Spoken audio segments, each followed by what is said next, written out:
I was not a big fan of Chapter 5 in David I. Smith's book, Learning from the Stranger, entitled Plausible Ways of Falling Short. I'm beginning to sense a trend in the author's writing that troubles me. When he veers away from the Christian worldview perspective in relating stories from the Bible with cultural issues we face today, he uses a very arrogant and patronizing manner in which to denounce the culture and people of the United States of America. This chapter starts out with a reminder that Jesus calls all followers of Christ to learn from one another, as well as learn about each other. This is the way to build relationships that result in his call for us to love one another. Ignoring this opportunity and sticking with biases and prejudices is the exact manner in which he does not want us to behave. This chapter deals with situations where we fall short in achieving these opportunities to learn about and from one another, and where we fail to love our neighbors. The author states that God does not call us to abandon our cultural identity. However, he does require that we put his kingdom on earth first. In this chapter, the author provides several examples of how cultural experience can interrupt behavior when introduced into a new culture. He provided examples of Native American children complaining about how grades were unfairly distributed, as well as how a Korean girl received poor participation grades in class because speaking during class was opposite of her cultural shaping growing up. I agreed with the author's explanation of how often we travel to different parts of the world, not truly being able to experience the culture of that country. We do have glimpses of a different reality, but all too often economic interests of attracting foreign traveler currency outweigh any true opportunity at gaining a deep understanding of this different culture. This keeps us isolated in our cultural bubbles. David I. Smith suggests that unless we break our comfortable cultural bubbles, we will miss much of the cultures we are hoping to experience. I agree with this statement that to truly understand a diverse culture, we must force ourselves to be immersed in it, and even that can be difficult. A couple summers ago, my son was lucky to live for a month in San Sebastian, Spain, as part of a Spanish immersion activity for his university. For this program, the school had students living with families in San Sebastian in an effort to more deeply experience their culture. My son Grant was hosted by Aranxa, a 52-year-old woman whose apartment was next door to her 80-year-old mother, Margarita. Grant mentioned that the favorite part of his day was sitting in the kitchen talking to Margarita as she prepared meals. San Sebastian happens to be in the Basque region of Spain, which is an interesting twist on culture as this group of people try to remain independent from the rest of Spain, including their dialect and language.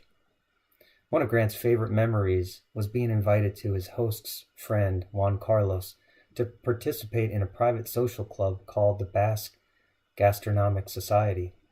Gastronomic societies are very exclusive dining experiences that can only be found in the Basque Country.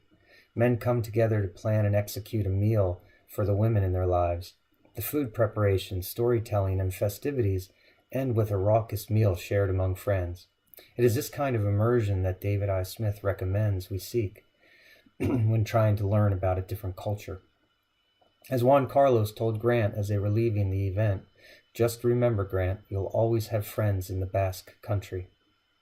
In reading this book and reflecting on the concepts presented, it is definitely raising my awareness of my surroundings. Just last night on a flight from Boston to Detroit, my row consisted of an Indian man with a deep accent, an Asian American man, a man from Puerto Rico, and me. All four of us remained deeply engaged in our conversations for much of the 2-hour flight. We found commonalities in discussions about family, work, travel, health, and even professional wrestling that was on one of the seat monitors. It did not feel forced or a challenge to cultural learning, and it made for an enjoyable flight for each of us. I agree with the author that we have these experiences available to us if we just take the time to engage. Bernheimer and Jones, 2013, talk about the benefits of storytelling as a way to break the ice among strangers and to find commonalities in our different cultures. That was certainly going on during our flight to Detroit. The author bothered me in his story about the tourists trying to enter the evening mass. I felt the author's arrogance as he recounted the story of how his knowledge of the language allowed him to participate in the activity, while the tourist struggling with the language was shut out of the event. I had to wonder why the author chose to ignore his Christian love for the tourist and missing the chance to interpret the language for the person by telling him they don't allow video cameras. Perhaps the tourist would have obliged putting away his camera and taken away something special from experiencing the service. The author won't ever know because in his actions he deemed this tourist as not holding any cultural relevance. This is a danger that we must all take seriously, that not allowing our biases to enter into how we treat everyone.